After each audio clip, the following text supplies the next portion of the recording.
Hi everyone and welcome to LitFilmFest Classrooms. Are you ready to go on an adventure?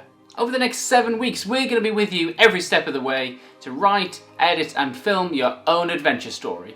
In today's lesson you're going to be designing your own group. This could be a group of detectives, it could be a group of misfits or teenagers, it's up to you. But this will start your story as you take this group on an adventure over the next 7 weeks. You'll be using the ideas from a book that we're going to look at today to write and edit your own adventure film script. You're going to be creating your own characters this week, then you'll act out and capture your work on video. So in today's lesson we will be reading a chapter from the Dorado book, written by John Roberts and illustrated by Nerdy Sid. Here's what the book's about. The year is 1506. After receiving a letter from the legendary Christopher Columbus, two bold adventurers go head to head in a race to find El Dorado, the city of gold. Solomon Clegg and Luis Jimenez sail to South America in the quest for glory, taking on the dastardly pirates of the Caribbean and the might of the Amazon. Who will reach the city of gold first? What will they find when they get there? How will the adventure end? Chapter 1. The Challenge. The room was dimly lit. Only one candle burned, and it was half its original height.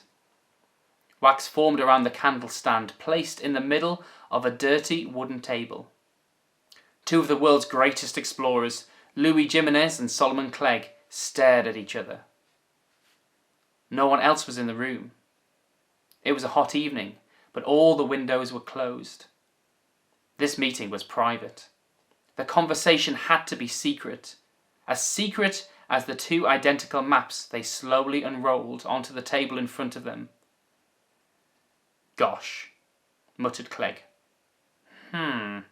Growled Jimenez in a Spanish accent. This was all that was said for at least half an hour. Perhaps they were in shock. Perhaps they were checking the maps really were identical. No one knew except for Clegg and Jimenez, and they weren't telling. These were maps to change a life, to change a country, to change the world. Only two people knew about them, and they were staring at each other right now across the old wooden table with its scratches, smears and stories. Someone had to break the silence. Someone had to say something. "Splatter me with rat vomit and leave me for the buzzards," said Clegg. "I'm transfluxed." Jimenez, who was clearly not amused, made low growling noises like a wild dog. His dark eyes seemed to darken further as he looked at the map again. "Oro," he whispered, rubbing his hands greedily. "Estupendo!" Silence descended again. The candle was nearly burnt out. The room seemed hotter, the air thicker. Sweat drops plopped from Solomon's beard onto the table. Louis moved his map closer to him. Solomon looked at his letter again. Christopher Columbus's handwriting was thin and spidery, but the message was strong and clear. This is what he wrote. 20th day of May, in the year of our Lord 1506. Dear Solomon and Louis, my old comrades, I am dying. I won't see the morning, of that I am sure. I have lived a full, exciting life and have enjoyed many amazing, unbelievable opportunities. I discovered the other side of our great planet, crossing gigantic oceans. I found the Americas, its people, and, most importantly, its riches. Yet there is one mystery I fail to solve, haunting me even as I write. It will be the dream I sail into the next world with. There is a city made entirely of gold, a place known as El Dorado, where no European has ever set foot. Stranded on the island of Jamaica with my ship, Capitana, I was told of its existence by leaders of the local tribe. Everything in El Dorado is made of gold.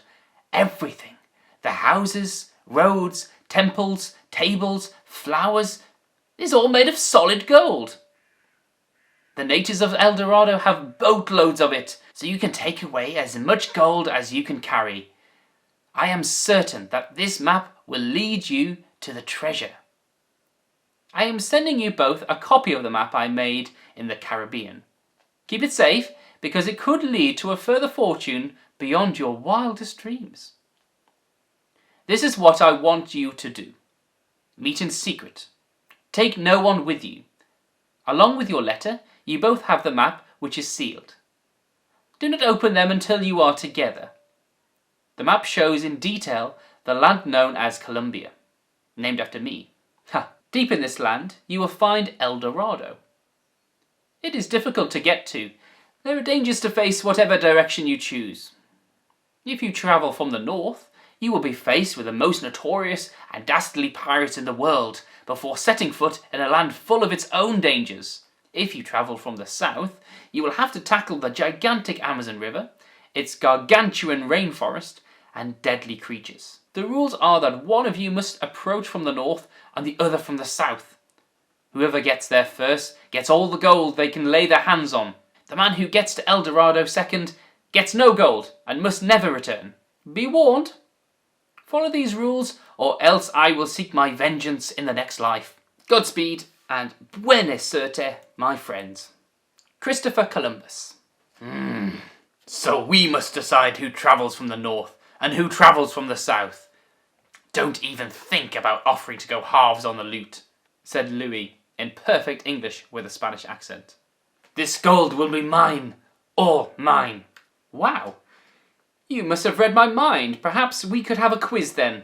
Winner chooses their preferred route, suggested Solomon. Louis glared at him, as if he was ready to pounce. Solomon puffed out his chest, or throw knives at each other and see who gets the closest. Louis glared at him again, this time so hard that Solomon almost flinched.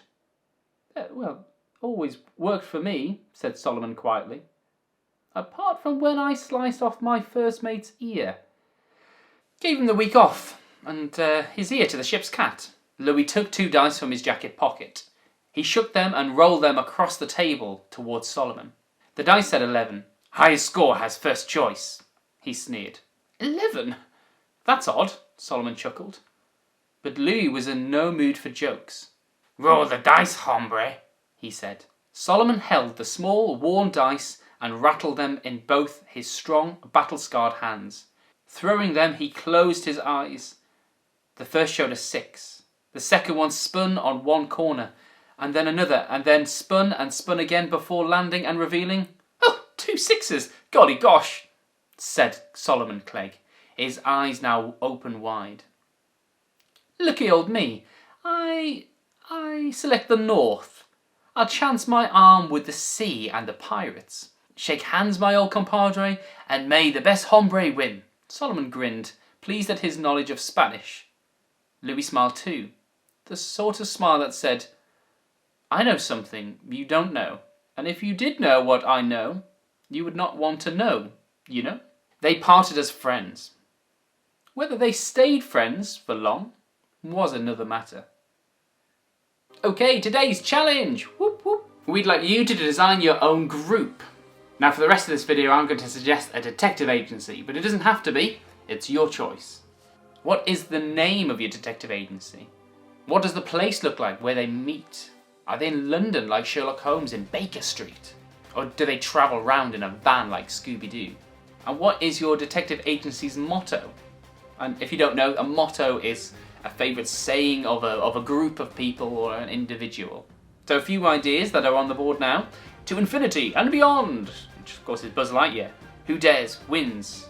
We never sleep. Where dreams come true. Or use one of your own.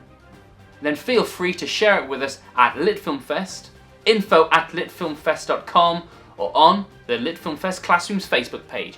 With parental support, of course, otherwise ye be walking the plank. And finally, we're going to leave you with a little activity. Can you find Colombia on a map, be that in an atlas, or can you find it on an app? And can you explore the trip to El Dorado? How do you think your detective agency is going to get there to find whether Louis Jimenez and Solomon Clegg found the treasure, or whether El Dorado is still there. Okay, that's it from LitFilmFest Classrooms for today. Tomorrow we'll be designing our own characters, ready to start our movie, scripting them and thinking about how we can have different characters all in the same story. And then by the end of the week, we will have filmed our first part of our story, a character introduction, opening our feature-length movie. Okay, take care. See you tomorrow, 10:30.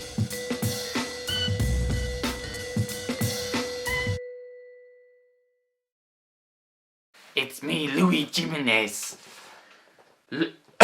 Louis Jimenez. Oh, I can't do that for long.